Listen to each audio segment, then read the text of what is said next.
তখন ৯০-এর দশক। গ্রাম থেকে শহরে পড়তে এসেছে ফয়েজ আলী। তুখোর মেধাবী ছাত্র, কিন্তু শহরের নতুন পরিবেশে মানিয়ে নিতে তার বেশ কষ্ট হচ্ছিল। ক্লাসে কারো সঙ্গে ঠিকমতো মিশতে পারত না সে।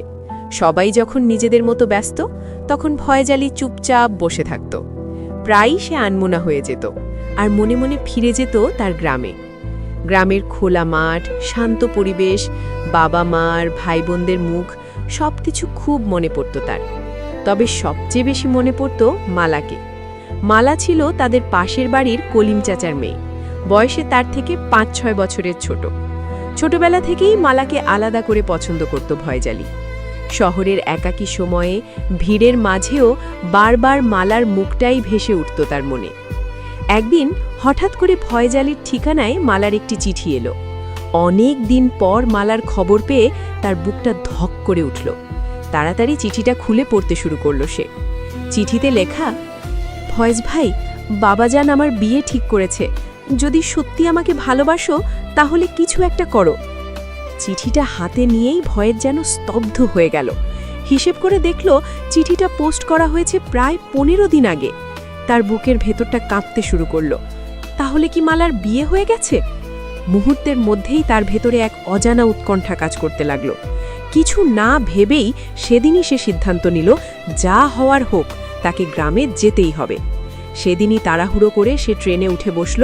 গন্তব্য তার প্রিয় সেই গ্রাম। ফয়েজ আলী গ্রামে পৌঁছে মালাদের বাড়ির দিকে এগিয়ে গেল। দূর থেকেই দেখল বাড়িটা সাজানো, একেবারে বিয়ের বাড়ির মতো। তার বুক ধকধক করতে লাগল।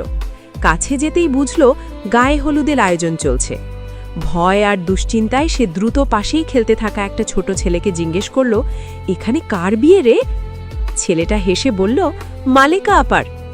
কথাটা শুনে ফয়েজ যেন হাফ ছেড়ে বাঁচল। মালেকা তো মালার বড় বোন। গ্রামে বড় বোনের আগে ছোট বোনের বিয়ে হয় না, এই সহজ কথাটাই চিঠি পড়ার সময় তার মাথায় আসেনি। তখন শুধু একটা ভয়ই তাকে পেয়ে বসেছিল, মালাকে হারিয়ে ফেলার ভয়। এখন তার বুকটা কিছুটা হালকা লাগলেও মনের ভেতরের অস্থিরতা কিন্তু তখনও পুরোপুরি কাটেনি। মালা ঘরের ভেতর থেকে ফয়েজ আলীকে দেখতে পেয়ে তাড়াতাড়ি বাইরে চলে এলো। এতদিন পর তাকে সামনে দেখে দুজনেই কিছুক্ষণ চুপ করে থাকল। ফয়েজ ধীরে বলল, আমি বাড়ি যাচ্ছি, বিকালে পুকুর পাড়ে থাকিস, কথা আছে। মালা একটু অস্প্রস্তুত হয়ে বলল, আপার বিয়া, আমি অনেক ব্যস্ত, আসতে পারুম না। ফয়েজের মুখটা সঙ্গে সঙ্গে গম্ভীর হয়ে গেল। একটু রাগ মিশ্রিত স্বরে বলল, তাহলে চিঠি লিখে ডাকালি কেন? মালা হেসে ফেলল, দুষ্টুমি ভরা চোখে বলল, আমারে কতটা ভালোবাসো সেটা একটু দেখলাম আর কি। ফয়েজ আরও বিরক্ত হয়ে বলল, ঠিক আছে, তুই যদি না আসিস তাহলে আমি এক্ষুনি শহরে ফিরে যাচ্ছি। মালা তখন একটু নরম হয়ে গেল। চারপাশ তাকিয়ে নিচু গলায় বলল, আচ্ছা আসমু, এখন যাও, কেউ দেখলে সমস্যা হইব। ফয়েজ আলী বাড়িতে ঢুকতেই তার বাবা অবাক হয়ে বললেন, কিরে, হঠাৎ বাড়ি চলে আসলি যে? শহরে কোনো অসুবিধে হয়েছে নাকি?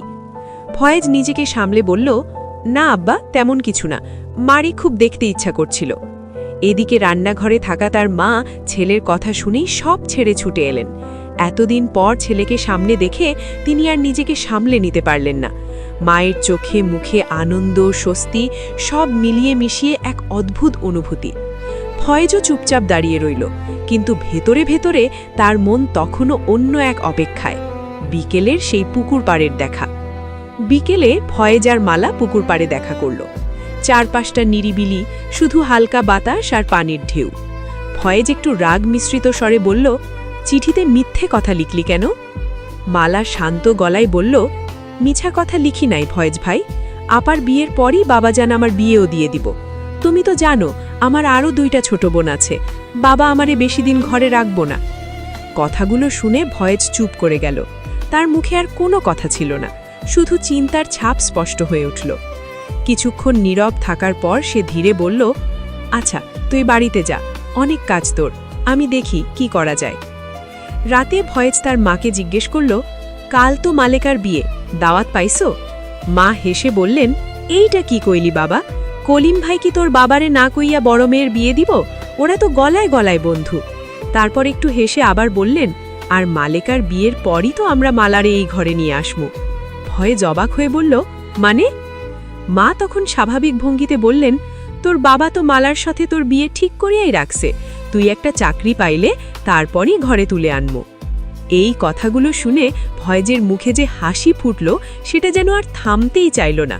বুকের ভেতর জমে থাকা সব দুশ্চিন্তা এক মুহূর্তে মিলিয়ে গেল। এত দিনের ভয় উৎকণ্ঠা সবকিছু যেন হাওয়ায় উড়ে গেল। সেই রাতে ফয়েজের মনে হলো পৃথিবীটা হঠাৎ করেই অনেক সুন্দর হয়ে গেছে। 4 বছর পর ফয়েজের লেখাপড়া শেষ হলো। প্রথম শ্রেণীর সরকারি চাকরিও হয়ে গেল তার। ধীরে ধীরে জীবনের স্থিতি ফিরে এলো। তারপর ফয়েজ মালাকে বিয়ে করে শহরে নিয়ে এলো। ফয়েজ আলী খুব পরোপকারী মানুষ ছিল। 2 টাকা আয় করলে 1 টাকা সে মানুষের জন্য দান করত। মানুষকে সাহায্য করতে সব সময় এগিয়ে যেত। কিন্তু তার এই স্বভাবটা মালার একদমই পছন্দ হতো না। ফয়েজ পরিবারের প্রতি দায়িত্বশীল ছিল। সে নিয়মিত বাবা মা ভাই বোনদের জন্য টাকা পাঠাতো। মালার কোনো ভাই ছিল না, তাই মালার বাবার জন্যও প্রয়োজনীয় খরচ পাঠাতো ফয়েজ। ফয়েজের আয়ে অনেক বরকত ছিল। পরিবারের সবার দায়িত্ব পালনের পাশাপাশি পরিচিতদের বিপদ আপদেও পাশে দাঁড়াতো সে। এসব করার পরও প্রতি মাসে তার কিছু সঞ্চয় থাকত। মালা খুবই সংসারী মেয়ে ছিল। সে তেমন অযথা খরচ করত না। এভাবে ভালোভাবেই কাটছিল ফয়েজ আর মালার সংসার। কিন্তু তাদের জীবনে একটি কমতি ছিল, একটি সন্তান। বিয়ের 11 বছর পরও মালার কোলজুড়ে কোনো সন্তান আসেনি। একটি সন্তানের জন্য মালা প্রায় পাগল হয়ে উঠেছিল। অনেক ডাক্তার কবিরাজ দেখানোর পর অবশেষে আল্লাহর রহমতে বিয়ের 12 বছরে মালা আর ফয়েজের ঘর আলোকিত হয়ে এলো একটি পুত্র সন্তান। বাবা মা ভালোবেসে তার নাম রাখল সামিন। মালা যেন একমাত্র সন্তানকে চোখে হারায়। মনের সমস্ত আদর যত্ন আর ভালোবাসা দিয়ে সে ধীরে ধীরে বড় করতে থাকে সামিনকে। সামিনের স্কুলে যাওয়ার সময় হলে মালা বায়না ধরে ছেলেকে ইংলিশ মিডিয়াম স্কুলে পড়াবে। কিন্তু ফয়েজ বলল, ইংলিশ মিডিয়াম স্কুলে অনেক খরচ, আমরা তো বাংলা মিডিয়াম থেকেই পড়েছি, আমরা কি মানুষ হইনি? আমার তো অনেক খরচ আছে, তুমি তো জানোই, তার উপর ফ্ল্যাটের কিস্তি আছে। ফয়েজের কথায় মালার রাগ হলো। সে বলল, 10টা না 5টা না, আমাদের তো একমাত্র সন্তান, আর পরোপকার অনেক করেছেন, এখন নিজের ছেলের কথাটা ভাবুন। ফয়েজ মালাকে খুব ভালোবাসে। মালার দুঃখ তার সহ্য হয় না। তাই নিজের খুব একটা ইচ্ছা না থাকলেও ফয়েজ সামিনকে একটি ইংলিশ মিডিয়াম স্কুলে ভর্তি করিয়ে দিল। দেখতে দেখতে সামিনের এ লেভেল শেষ হয়ে গেল। সামিন মাকে বলল, মাম্মি, আমি কিন্তু আন্ডারগ্রেড বিদেশে করব, দেশের এডুকেশন সিস্টেম আমার ভালো লাগে না।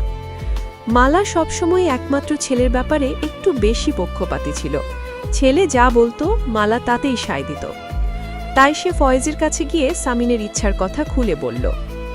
ফয়েজ শান্তভাবে বলল, সামিন বিদেশে পড়বি, এতে আমার কোনো আপত্তি নেই, কিন্তু সেটা এখন না, কারণ এখন এত টাকা ম্যানেজ করা আমার পক্ষে সম্ভব না। আন্ডারগ্র্যাডে তো সাধারণত স্কলারশিপও তেমন পাওয়া যায় না। টিউশন ফি, লিভিং কস্ট সব মিলিয়ে আমার জন্যও ব্যবস্থা করা কঠিন হবে, আর ওর জন্যও বিদেশে থাকা কঠিন হবে। ও বরং ব্যাচেলারটা দেশে করুক, মাস্টার্সের জন্য পরে বিদেশে যাক।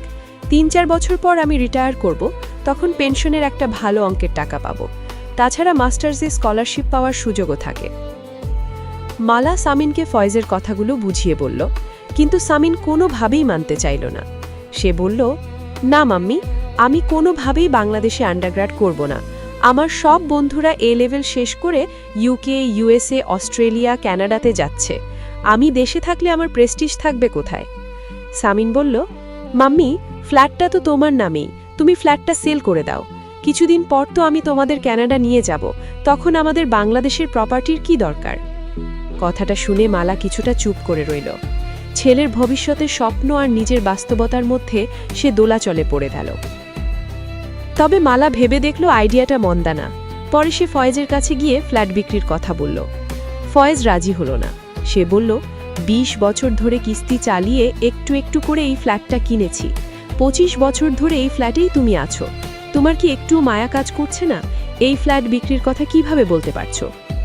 মালা বলল, ফ্ল্যাট তো আমার সন্তানের ইচ্ছার চেয়ে বড় নয়, তাই না? ফয়েজ শান্ত গলায় বলল, মালা, সামিনের বয়স কম, এই বয়সে সবাই সঠিক সিদ্ধান্ত নিতে পারে না। তুমিও যদি ওর কথায় তাল মেলাও তাহলে কিভাবে হবে? মালা বলল, আমার আর আমার সন্তানের চেয়ে তোমার কাছে ফ্ল্যাট বড় হয়ে গেল? ফয়েজ বুঝতে পারছিল না কিভাবে এই পরিস্থিতি সামলাবে। তাই সে ভেবেছিল একটু কঠোরভাবে কথা বললে হয়তো মালার এই জেদটা থামানো যাবে। ফয়েজ বলল, ঠিক আছে, ফ্ল্যাট যেহেতু তোমার নামে, মালিক তুমি, যখন খুশি বিক্রি করতে পারো, তবে তার আগে আমার সাথে অফিসিয়ালি সব সম্পর্ক ছিন্ন করতে হবে। ফয়েজ মনে করেছিল এই কথাটা শুনে মালা ফ্ল্যাট বিক্রির সিদ্ধান্ত থেকে সরে আসবে। ৩০ বছরের সংসার এত সহজে ভাঙতে চাইবে না। কিন্তু ফয়েজকে অবাক করে মালার সঙ্গে সঙ্গেই বলল, ঠিক আছে, তাহলে তাই হোক। কথাটা শুনে ফয়েজ স্তব্ধ হয়ে গেল। যার সাথে সুখে দুঃখে কাটিয়েছে ৩ দশক, তাকেই যেন সে আর চিনতে পারছে না। সামিনের বিদেশে পড়তে যাওয়ার জের ধরে ফয়েজ আর মালার ডিভোর্স হয়ে গেল। ভেঙে গেল ৩০ বছরের সংসার। মালা ফ্ল্যাটটা বিক্রি করে দিল। সামিন ফ্ল্যাট বিক্রির সব টাকা নিয়ে আন্ডারগ্র্যাড পড়ার জন্য কানাডায় চলে গেল। মালা গিয়ে উঠল মালেকা আপার বাসায়। অন্যদিকে ফয়েজ উঠল তার ছোট বোনের বাসায়। দিন যায়, মাস যায়, এভাবে সময় কেটে গেল, কিন্তু সামিন এখনও মালাকে কানাডায় নেওয়ার কোনো ব্যবস্থা করতে পারল না। দিন দিন সে খুব ব্যস্ত হয়ে পড়ছিল। তাকে ফোনেও সহজে পাওয়া যাচ্ছিল না। অনেকবার চেষ্টা করার পর একদিন সামিন ফোন রিসিভ করল। মালা বলল, সামিন, কেমন আছিস বাবা? কিন্তু সামিন বিরক্ত হয়ে বলল, ওহ মাম্মি, কতবার বলেছি আমাকে সামিন বলবে না, স্যাম বলবে। শুনতে খুব ব্যাকডেটেড লাগে। I am busy mom, bye. Mala প্রচণ্ড একাকিত্বে ভুগতে লাগল। ফয়েজও ভীষণ একা। একই শহরের দুপ্রান্তে দুজনই একাকিত্বের কষ্ট পাচ্ছে। একদিন কানাডা এম্বাসি থেকে একটা চিঠি এলো। মালার ভিসা রিজেক্ট হয়েছে। কারণ হিসেবে উল্লেখ করা হলো, তারা সন্দেহ করছে মালা কানাডায় গিয়ে স্থায়ীভাবে থাকতে চায়। যেহেতু সামিন মালার একমাত্র ছেলে, স্বামীর সাথে ডিভোর্স হয়ে গেছে, আর বাংলাদেশে মালার কোনো সম্পত্তিও নেই, দেশে ফিরে আসার মতো তেমন কোনো প্রমাণ নেই, তাই এম্বাসি মালার ভিসা বাতিল করে দেয়। মালা যেন মুহূর্তেই ভেঙে পড়ল। ছেলেকে একবার দেখার ইচ্ছা, ছেলের সাথে কিছু সময় কাটানোর স্বপ্ন, সবকিছু এক নিমিষে ধূলিসাৎ হয়ে গেল।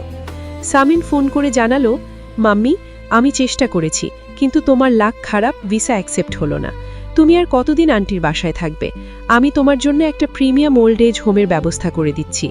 সেখানে তুমি কানাডার থেকেও ভালো থাকবে। কানাডায় একটু শীতকালে অনেক ঠান্ডা, তুমি সহ্য করতে পারবে না। মালা ফোনটা চুপচাপ রেখে দিল। তার চোখে অশ্রু গড়িয়ে পড়ছে। সে মনে মনে ভাবতে লাগলো, তার ছেলে তাকে বুঝল না। সে তো কানাডা যেতে চায় না, সে শুধু তার ছেলের কাছেই থাকতে চায়, ছেলের মুখটা দেখতে চায়, ঠিকমতো খাচ্ছে কিনা, ঘুমাচ্ছে কিনা, এসবের খেয়াল রাখতে চায়। তার ছেলেটা কি সেটা বুঝতে পারল না? মালা চলে গেল ছেলের ঠিক করা প্রিমিয়াম ওল্ড এজ হোমে। এদিকে ফয়েজের রিটায়ারমেন্ট হয়ে গেছে। সে পেনশনের টাকা তুলে ফিরে গেল গ্রামে। সেই পেনশনের টাকায় গ্রামে একটা ছোট হাসপাতাল গড়ে তুলল ফয়েজ। সারা জীবন মানুষের জন্য কাজ করে এসেছে সে। তার হাত ধরেই গ্রামের অনেক ছেলেমেয়ে পড়াশোনা করে ডাক্তার, নার্স হয়েছে। তারা নিজেদের চেম্বারের পাশাপাশি ফয়েজের হাসপাতালে বিনামূল্যে চিকিৎসা দিত। স্ত্রী, সন্তান, ফয়েজের মূল্যবোধের কদর না করলেও গ্রামের মানুষের কাছে ফয়েজ ছিল অনেক শ্রদ্ধার পাত্র। ফয়েজ প্রায়ই গ্রামের সেই পুরনো জায়গাগুলোতে গিয়ে স্মৃতিচারণ করত, যেখানে একসময় মালার সাথে সময় কাটাত। এদিকে সামিন দ্রুত কানাডার নাগরিকত্ব পাওয়ার জন্য এক কানাডিয়ান মেয়েকে বিয়ে করে সেখানেই সংসার পেতেছে। হয়তো আর কোনোদিন ফিরে আসবে না। আর মালাও নিজেকে বৃদ্ধাশ্রমে মানিয়ে নিয়েছে। ডিভোর্স না হলে হয়তো একসময় ফয়েজের কাছে ফিরে যাওয়ার সুযোগ ছিল, কিন্তু একবার তালাক হয়ে গেলে তো ধর্মীয় অনুশাসন অনুযায়ী ফিরে যাওয়ার আর সুযোগ থাকে না। এই দুনিয়ায় আর এক হওয়ার সুযোগ নেই। হয়তো তাদের আবার পুনর্মিলন হবে মৃত্যুর পর। আসলে দুনিয়াটা বড়ই অদ্ভুত। যাকে আমরা সবচেয়ে বেশি ভালোবাসি, অধিকাংশ সময় সেই আমাদেরকে সবচেয়ে বেশি কষ্ট দেয়। এতক্ষণ আমাদের সঙ্গে থাকার জন্য ধন্যবাদ। গল্পটা আপনাদের কেমন লাগলো তা কমেন্টে জানান। আর এমন আরও গল্প দেখতে ভিজিট করুন আমাদের চ্যানেলের প্লেলিস্ট হৃদয় ছোঁয়া গল্প।